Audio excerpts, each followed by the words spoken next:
1156 हिजरी बामुताबिक 1258 ईस्वी। हलाकू खान की क़यादत में मंगोलियों ने अब्बासी खिलाफत के दारुल हुकूमत बगदाद पर हमला किया। मुसलमानों ने बड़ी मुसीबतें देखीं। मशहूर मौर्रिख इब्न कसीर लिखते हैं, वो शहर की तरफ पलटे, मर्द, औरतें, बच्चे, बूढ़े, जवान, उधेड़ उमर, अलगर्ज जो भी मिला उसे कत्ल कर दिया। बहुत से लोग गैराबाद, कुओं, जंगलों और वीरानों में छुप गए और एक अरसा तक गायब रहे। कई लोग दुकानों में जमा हुए और अपने आप पर दरवाज़ों को बंद कर दिया। तातारियों ने दरवाज़ों को आग लगाकर या तोड़कर खोल लिया और कुश्तों के पुश्ते लगा दिए। जो बच गए पहाड़ी की चोटियों की तरफ भाग निकले। इन वहशियों ने यूं खून रेजी की कि खून गलियों में बारिश के पानी की तरह बहता था। किसी की जान बख्शी ना हुई सवाए यहूदियों, नसरानियों और उन लोगों के जिन्होंने इनकी पनाह ली।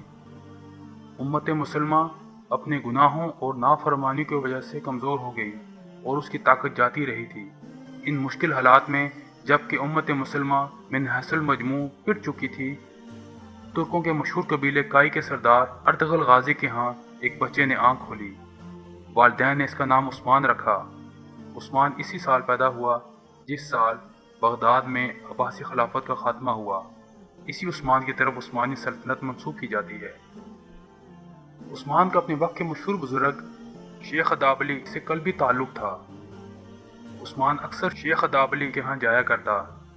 एक बार जब उस्मान शेख अदाबली की दरगाह पर सोया तो उसने एक ख्वाब देखा कि एक चांद शेख अदाबली के सीने से नमदार हुआ और उस्मान के सीने में उतर गया, और एक दरख्त इसके पहलू से नमदार हुआ जो बढ़ता चला गया, यहाँ तक कि इसकी शाखें बहरो बर पर छा गईं। दरख्त की जड़ से निकलकर दुनिया के 4 बड़े दरिया बह रहे थे और 4 बड़े बड़े पहाड़ इसकी शाखों को संभाले हुए थे। इसके बाद निहायत तेज हवा चली और इस दरख्त की पत्तियों का रुख एक अजीमुशान शहर की तरफ हो गया। ये शहर एक ऐसी जगह वाक़या था जहाँ 2 समंदर और 2 बरे-आज़म मिलते थे और एक अंगूठी की तरह दिखाई देता था। उस्मान इस अंगूठी को पहनना चाहता था कि उसकी आंख खुल गई। उस्मान ने जब ये ख्वाब शेख अदाबली से बयान किया तो शेख अदाबली ने उस्मान को मुबारकबाद दी और फरमाया कि अल्लाह ताला ने तुम्हें और तुम्हारी औलाद को इस्लाम की खिदमत के लिए चुन लिया है और मेरी बेटी की शादी तुमसे होगी। उस्मान के ख्वाब में नजर आने वाले 4 दरिया, दरियाए दजला, दरियाए फुरात, दरियाए नील और दरियाए दन्यूब थे, और 4 पहाड़ कोहे तूर, कोहे बलकान, कोहे काफ और कोहे अतलस थे। बाद में उस्मान की औलाद के ज़माना में चूँकि सल्तनत इन दरियाओं और इन पहाड़ों तक फैल गई थी, इसलिए यह ख्वाब दरअसल सल्तनत उस्मानिया की वुसअत से मुतल्लिक एक पेशन गोई थी। शहर से मतलब कस्तंतुनिया का शहर, जिसे उस्मान के बाद उसकी औलाद में सुल्तान मोहम्मद फ़ातिह ने फतह किया। तारीख़ इस्लाम में किसी ख़ानदान की हुकूमत इतने अरसे नहीं रही जितने अरसे तक आले उस्मान की हुकूमत रही, और ना ही किसी ख़ानदान में आले उस्मान के बराबर काबिल हुक्मरान पैदा हुए। उस्मान बड़ा बहादुर और अक्लमंद हुक्मरान था। रियाया के साथ अदल इंसाफ करता था। इसकी ज़िंदगी सादा थी और इसने कभी दौलत जमा नहीं की। माल गनीमत को यतीमों और गरीबों का हिस्सा निकालने के बाद सिपाहियों में तकसीम कर देता था। वो फयाज, रहम दिल और मेहमान नवाज था, और इसकी इन खूबियों की वजह से ही तुर्क आज भी इसका नाम इज्जत से लेते हैं।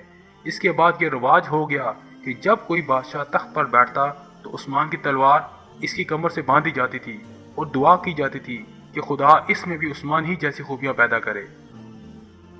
उस्मान जब एक शहर कराजा हसार में काजी मुकर्रर हुआ तो उसने एक झगड़े में एक मुसलमान के खिलाफ हुक्म सुनाते हुए बैजंतीनी नसरानी के हक में फैसला कर दिया। बैजंतीनी को इससे बड़ा ताजुब हुआ और उसने उस्मान से पूछा, आप मेरे हक में फैसला कैसे दे सकते हैं जबकि मैं आपके दीन पर नहीं हूँ?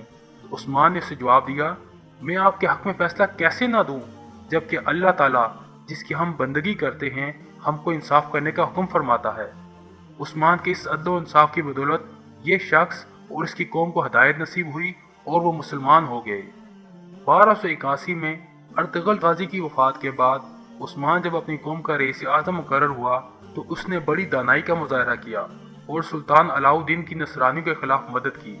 बहुत से नाकाबिले शिकस्त शहरों और मजबूत किलों को फतह करने में इसके साथ रहा।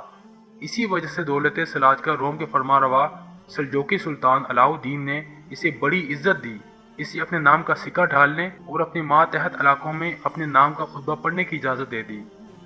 عثمان نے 1299 میں سلجوقی سلطنت سے خود مختاری کا اعلان کر کے عثمانی سلطنت کی بنیاد ڈالی۔ عثمان غازی کی نوزائیدہ سلطنت کی سرحد قسطنطنیہ کی بازنطینی سلطنت سے ملی ہوئی تھی۔ یہ وہی بازنطینی حکومت تھی جو عربوں کے زمانے میں رومی سلطنت کے نام سے مشہور تھے۔ اب یہ بازنطینی سلطنت بہت کمزور اور چھوٹی ہو گئی تھی، لیکن پھر بھی عثمان غازی کی سلطنت کے مقابلے میں بہت بڑی اور طاقتور تھی۔ 700 ہجری بمطابق 1301 عیسوی میں جب بیزنطینیوں نے بورسا، مادانوس، ادرا، نوس، قطا اور کستلا کے نصرانی امراء کو ساتھ ملا کر عثمان کی نوزائیدہ سلطنت کو ختم کرنے کی ٹھانی، تو عثمان اپنی فوجوں کو لے کر آگے بڑھا، خود جنگوں میں گھس گیا اور صلیبی فوجوں کو تتر بتر کر کے شجاعت و بہادری کا وہ مظاہرہ کیا کہ عثمانیوں کے نزدیک اس کی بہادری ضرب المثل بن گئی۔ عثمان کے زیر نگی علاقوں کے قریب بسنے والے لوگوں کو جب اس بات کا علم ہوا کہ وہ دین اسلام کا ایک مخلص سپاہی ہے تو وہ اس کی مدد پر کمر بستہ ہو گئے اور ایک ایسی اسلامی سلطنت کے ستونوں کو مستحکم کرنے کے لیے اٹھ کھڑے ہوئے جو اسلام دشمن نصرانی سلطنت کے سامنے ناقابل عبور دیوار بن کر کھڑی ہو گئی۔ 707 ہجری بمطابق 1308 میں عثمان نے یکے بعد دیگرے قطع، لفقہ، آک حصار اور کوج حصار کے قلعے فتح کیے۔ 712 ہجری بمطابق 1313 میں کبوا، یکیجا تراکلوا اور تقرر بیکاری وغیرہ قلعے فتح کیے۔ انہی فتوحات نے روسا شہر کی فتح کو آسان بنا دیا، حالانکہ یہ شہر مشکل ترین معرکہ تھا۔ کئی سال تک عثمان اور امیر شہر اکرینوس کے درمیان سخت معرکے ہوئے، لیکن بالآخر نصرانی سپہ سالار کو سر جھکانا پڑا اور شہر عثمان کے حوالے کرنا پڑا۔ اکرینوس عثمان کے جذبہ ایمانی سے اتنا متاثر ہوا کہ اس نے اسلام قبول کر لیا۔ سلطان نے اسے بے کا لقب دیا اور وہ بعد میں دولت عثمانیہ کے معروف سپہ سالاروں میں شمار ہوا۔ بیزنطینی سلطنت کے کئی سپہ سالار عثمان کی شخصیت سے متاثر ہوئے، حتیٰ کہ عثمانیوں کی صفیں نو مسلم سپہ سالاروں سے بھر گئیں، بلکہ بہت سی اسلامی جماعتیں خدمت اسلام کے جذبے سے سرشار سلطنت عثمانیہ کے جھنڈے کے نیچے جمع ہو گئیں۔ عثمان جب بستر مرگ پر تھا تو اس نے اپنے بیٹے اور خان کو وصیت کرتے ہوئے کہا تھا، جہاد فی سبیل اللہ کے تسلسل کو قائم رکھتے ہوئے دین اسلام کو ہمیشہ سر بلند رکھنا، مکمل ترین جہاد کے ذریعے اسلام کے مقدس جھنڈے کو تھامے رکھنا، ہمیشہ اسلام کے خادم رہنا۔ میری نسل سے جو شخص بھی حق اور عدل سے روگردانی کرے گا، روز حشر رسول اللہ صلی اللہ علیہ وآلہ وسلم کی شفاعت سے محروم رہے گا۔ یہ وصیت ایک ضابطہ تھی جس پر بعد میں عثمانی عمل پیرا رہے اور اسلامی تہذیب و تمدن کو ان دور دراز علاقوں تک پہنچایا جہاں تک اسلامی جھنڈا پہنچا۔ یہ عظیم فرزند اسلام 1326 کو جب اس جہان فانی سے رخصت ہوا تو دولت عثمانیہ کا رقبہ 16,000 مربع کلومیٹر تھا۔ وہ اپنی نوزائیدہ مملکت کے لیے بحر مرمرہ تک راستہ بنانے میں کامیاب ہوا اور اس دور کے دو اہم شہر ازنیک اور بورسا جو بیزنطینی سلطنت میں بڑی اہمیت کے حامل سمجھے جاتے تھے، فتح ہوئے۔ عثمان کو بورسا میں دفن کیا گیا۔ 1855 میں آنے والے ایک زلزلے کی وجہ سے عثمان اول کا مزار مکمل طور پر زمین بوس ہو گیا، لیکن 1868 میں سلطان عبدالعزیز نے یہ مزار دوبارہ تعمیر کیا جو آج بھی موجود ہے۔